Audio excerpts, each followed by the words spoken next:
information assistance system. Obviously, it's like a ADAS for drivers, but this is for pedestrians. So very interesting thing. I hope you like it. I want to present first the research team that work in this project. Starting from the top left, we have Dr. Didier Valdez. He's the director of the Safer Sim program here at Mayagüez at the University of Puerto Rico. And to his right, we have Dr. Benjamin Colucci. Both of them are co-PIs of this project. And also we have two research assistants, Natasha, who is a Master of Science student in Civil Engineering, and Andres Chamorro, who is a PhD candidate in the Computer Science and Engineering department here at the university. So very quickly, this presentation is divided in 4 sections. I will talk a little bit about the problem statement and the objectives for the study. I will describe the methodology we follow for the experiment and the definition of the experiment as well. And I'll discuss some of the main results from the virtual reality scenarios that we conducted and some conclusions and final remarks from this experiment. So to put it in context, obviously pedestrian fatalities are a major issue worldwide. We know about it. In the case of the United States, the pedestrian fatalities that were registered in 2018 was the largest numbers since 1990. Although last 2019 we had a slight decline, and obviously on 2020 we have a reduction due to COVID and so on. It's still a major issue in most states. So the study of pedestrian crashes is a very important topic. 3/4 of those fatalities happen in urban areas outside of intersections, such as mid-block crossings and under dark conditions. So now we have to talk about how to develop and implement future smart transportation and connected technology components that, for example, in the case of vehicle-to-pedestrian infrastructure, we can have the promise for improving road safety and mobility. So these technologies can inform users of existing road conditions, can tell them about available services in their vicinity, and also they can provide information on unexpected events through the highway system. So in this case, we are focusing on a mid-block crossing on an urban street, and we wanted to check the potential of a connected device that a pedestrian could have that gives them information that can assist them to reduce traffic crashes while doing the crossing maneuver. So this is the main focus for this study. Obviously, mid-block crossings are events with a potentially high risk, as pedestrians need to properly assess traffic conditions to decide when to safely cross the street. This is a topic that has been reviewed in the literature, obviously doing field observations in limited form, obviously using video cameras, recording actual observations, which is somewhat complex in terms of equipment, the safety of the observers, and it's very hard to get all possible factors in a real life situation. So virtual reality provides that opportunity to have different factors controlled in an environment that is safe for both researchers and the subject. So obviously it's a lab experiment. It's not real life per se, but we have shown in different experiments with virtual reality that it has the capability of being able to measure real life behavior under control situations. So we have been able to do that in a previous study, and this is like a second phase of the previous study. So the objective of this study was to evaluate the potential impact that road information assistance systems, we all call RIAS from now on, could have on the ability of a pedestrian to cross a street. We created virtual reality scenarios to simulate mid-block crossings on a 1-lane and a 2-lane urban street with traffic moving at 2 different speeds and with random vehicle gaps.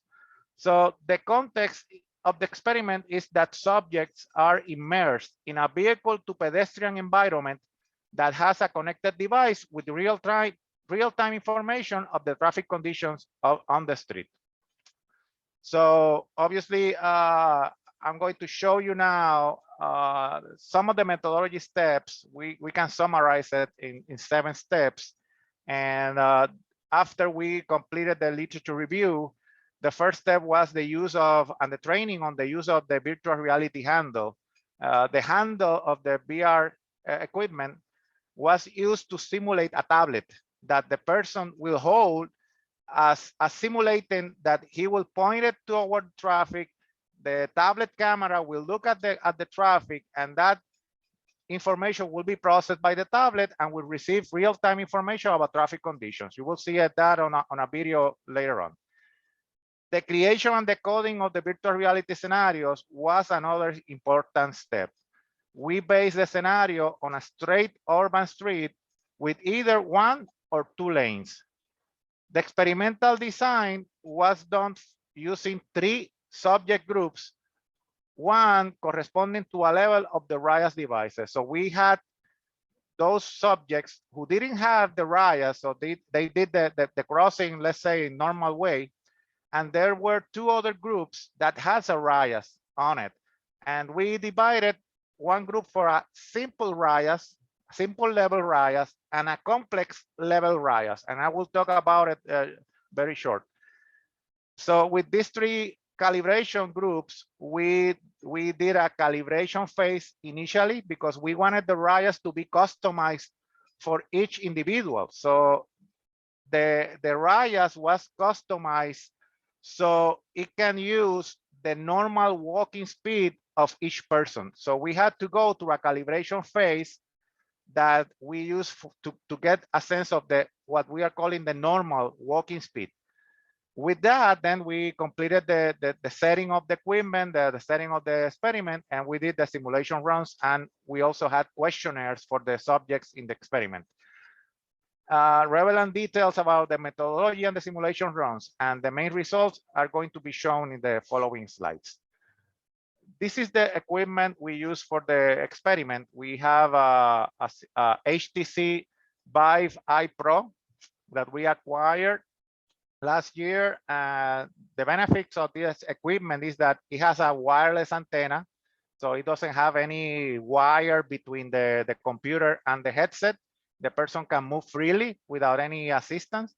And also it has a maximum detection area of 32 feet by 32 feet. So it's big enough to hold the size of a 2-lane street in order for the person to walk by. So the equipment setup we had included a desktop computer, the virtual reality headset with the headphones, the wireless antenna, one of the handles, and 4 detection sensors. So we had 4 detection sensors across the room. You will see it on the video. And the desktop computer we used was a RAID PC model with an Intel Core i7-4770S processor, a lot of technical jargon here, with 16 gigabytes of RAM memory and a NVIDIA GeForce 1080 graphics processor with 8 gigabytes of memory. So you know what we use to process the data and obviously the scenarios. So a quick view of the urban street context we developed for this scenario is based on a previous project we did last year, also with Safer Team. It's a 900 feet long straight segment of a 1 lane and a 2 lane. You see the cross section information, 10 feet wide lanes and 6 foot of sidewalks on each side. The road and the city context was built using AutoCAD and SketchUp, and the rendering was improved or enhanced using Blender. The virtual reality coding was done in Unity software. What else I can tell you about it? Obviously, you see it's a city type, small to medium sized city context. We try to recreate a small city with small blocks, approximately 200 feet long blocks on a typical city. And the crossing was located at more or less the middle of the segment. Traffic was coded in the simulation at constant speed. So vehicles didn't pass each other. And in this case, traffic was programmed to not react to the presence of the pedestrian. So once the pedestrian crosses the street, the traffic didn't modify speeds or brake or anything. It just kept the speed at the same level. So the experimental design and the sample size, we use 36 subjects. Remember, we have 3 groups. So we have 3 groups of 12 subjects, equally divided in men and women. So it's 6 and 6. We use 3 groups of ages. And then for the traffic, we decided to show the traffic generated using random gaps between 2 to 8 seconds. So each vehicle, each pair of vehicles had a different gaps between them. And as you can see from the table, we have the no RIAS, the simple RIAS, and the complex RIAS.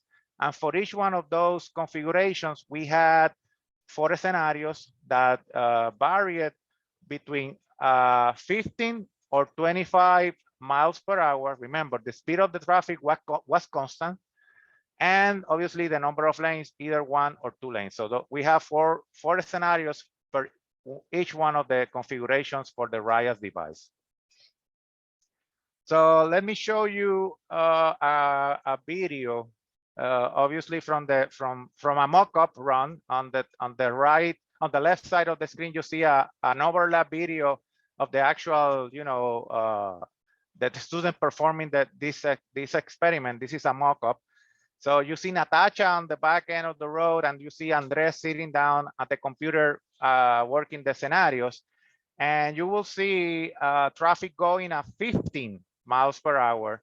So I'll go and start the video while I'll describe what is going on.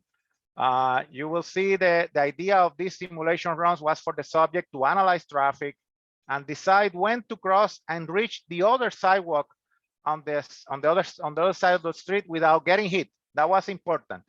So the subjects were instructed to wait for the first vehicle to pass and then come back once they reach the sidewalk, check for traffic, and come back. And the process was repeated several times for each individual. On the side of the building, you will see a billboard display. That billboard was very important and provided 2 levels of information. The first one was the trial number. So the person knew how many rounds he had and how many were left. From the beginning, we told them, okay, how many times he has to do the simulation. And the second one, it was a very interesting line of information. We told them if they were struck by a vehicle, you crossed, you did it wrong, and you were hit by a vehicle, we told you about it. Why? We wanted to let people know that they were hit, so it will appear on red capital letters. You see, fue atropellado in Spanish, because we are doing this in Puerto Rico. You were hit. So the person can see that on the screen, and the purpose of that message was to alert pedestrians, this is not a game, we are watching you. So if you take this lightly, you were hit, and we are checking you. So we tried to do this so they recognize that they were being evaluated, and to incentivize them to make their best effort to not get hit, so they can get to the sidewalk without getting hit. It's an indirect way of incentivize them to do it well and not take this as a video game or something like that. So in terms of the RIAS device, like I told you before, we have 2 levels, a simple one and a complex one. We try to figure out a simple way of giving information to the subject, and a more complex one. We were thinking about, okay, how much time I need to process all this information while I'm looking at the road with this tablet on my hand. So the simple way we correspond that to the pedestrian symbols on a traffic signal. If you remember correctly, on the left lane, we see the walking person. That is supposed to mean that you can go and walk. And obviously the upright hand, which represents that you have to stop for it. So we thought that that will be a good way and quick way to transmit the information. The other, we tried to think about it, was the use of, red or green, like a traffic signal. And we have seen that in vehicles for ADAS. They use a lot of this traffic signal, configuration. But we tried to do this on a, trying to be more relatable to a pedestrian. So we thought this would be a good way and quick way to do it. On the other, the complex one, we added the symbols, the visual information with text. Text about the speed of the vehicle, the time it needs the vehicle to reach the crosswalk, and the distance. And that changed in real time. So if we go to the video, you will see how this thing working in the experiment. So let's start with the simple RIAS. You can see this is 50 miles per hour, very slow. And you can see on the left lane, there's a vehicle coming. It shows the right hand. On the right side, you see the change from the walking person to the hand, telling them, okay, the vehicle already is too close. You see it change again. And once it reach a point, it goes back to raising hand. So it lets people know that, okay, you should not walk right now. The other one you will see is more complex in the amount of information the person has to process to understand what's going on.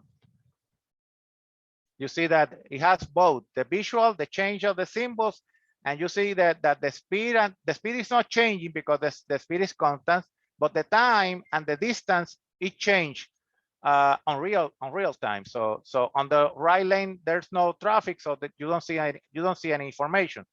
Okay, so that was the definition of the design of the RIAS device between the simple and the complex. Obviously, the hypothesis behind this is that the complex will take more time for the person to interpret what is going on and to make the decision. Obviously, we wanted to check if the device helps or not help a person to cross the road, or even if it's a distraction. If it's a distraction that it doesn't help, it's the other way around. So that we wanted to check that. As observed from the videos, the RIAS was changed from pedestrian symbols once the vehicle was closed. Like I told you, this is customized for each individual. I need to go a little bit more faster because I know you don't have much time. So we are going to the results now. Obviously, we collected data and we analyzed vehicle gaps, walking speeds, and the street crossing success of the individual. So the first one was the vehicle gap that the subjects accepted to cross. You see that there are 3 distributions for each RIAS level, started with the no RIAS on the left. The distribution for the simple RIAS in the middle has a larger number of gap values, around 7 seconds, than the other 2 distributions. On the other hand, the no RIAS group has the smaller median gap. So you can see there's a difference of half a second between the no RIAS and the simple RIAS groups. We checked with a Kruskal-Wallis test to check if those differences were significant between the median values, and as it can be observed from the distribution, the statistical test told us that at least one of the median values was different from the other. So obviously you can see from the results that there are statistical significance between those distributions of the gaps. So we went ahead and checked other factors, for example, the number of lanes and the gender. And in this case, the table on the top showed the results of the Kruskal-Wallis for the gap accepted based on the number of lanes. The p-value of the Kruskal-Wallis was less than 0.05, so it confirms that at least one of those median gap values is statistically different.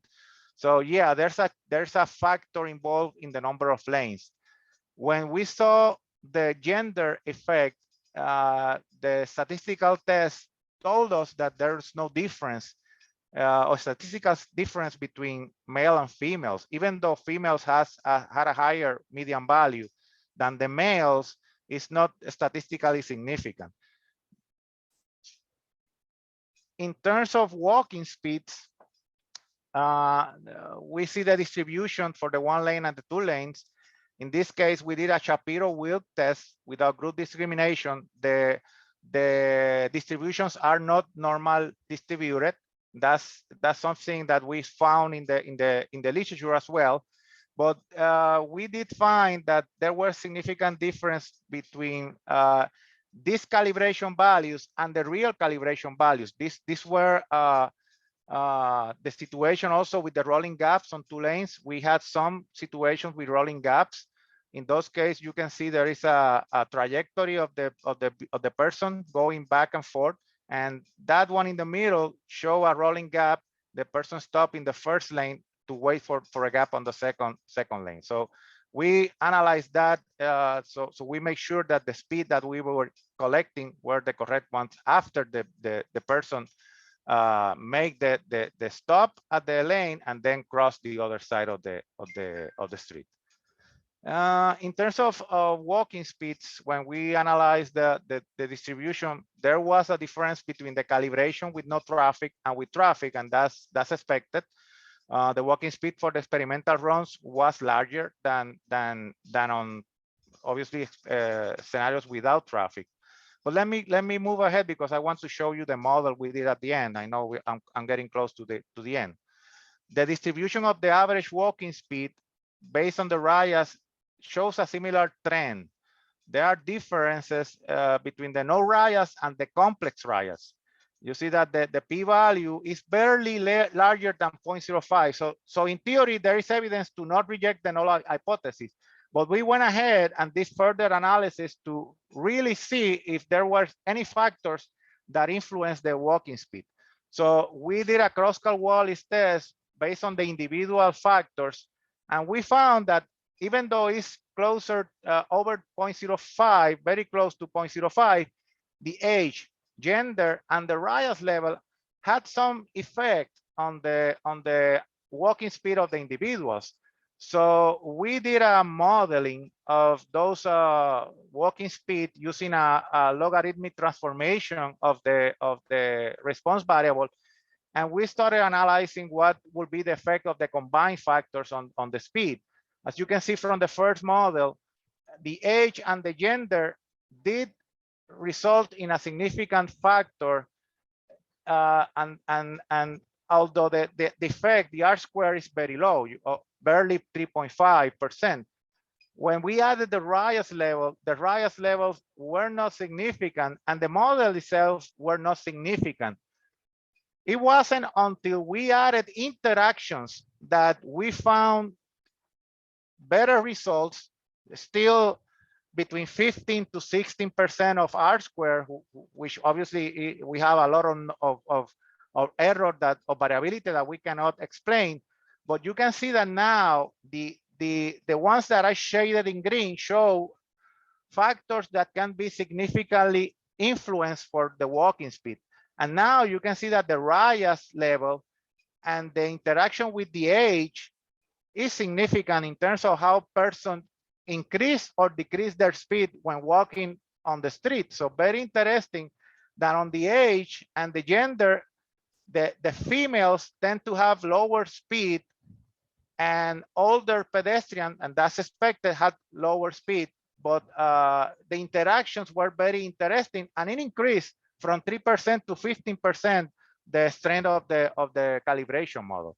So we know we have an important device that we can study further. And then for the last result is the crossing success. We analyzed the crossing success for each subject in the experiment to see if there were any patterns of collisions with moving vehicles. The rate was calculated as a number of successful crossings divided by the total number of crossings. A subject in the scenario that had the RIAS device resulted, the simple RIAS, had the lower safety performance, although the three were very good, over 95%. But the simple RIAS had the lowest crossing success. Those subjects that crossed the road without the RIAS had an almost perfect crossing success. So this gives us an indication that the RIAS could not helping as much because the amount of information might not be enough. The novelty effect of having a device crossing on the street, it can be a distraction as well. But we think from the questionnaires that the main issue was the understanding of the pedestrian symbols. We thought that people will recognize those symbols and understood what they meant. Probably we were not entirely correct. So there might be an indication that something is missing from the understanding of how the RIAS device works. Obviously, we got that information from a post-test questionnaire. We asked them how difficult it was to safely cross the road in the simulation based on the different levels, no RIAS, simple RIAS, and the complex RIAS. And it was interesting because they told us that the complex RIAS tend to be more interesting for subjects because they have more information. So a higher percentage of the not difficult was found for the complex RIAS. So the complex RIAS show the speed, the distance, and time to the crosswalk appears to enhance the comprehension of the subjects of these two factors compared to the simple RIAS. So people probably has some understanding of what time and distance means, maybe not so the symbols.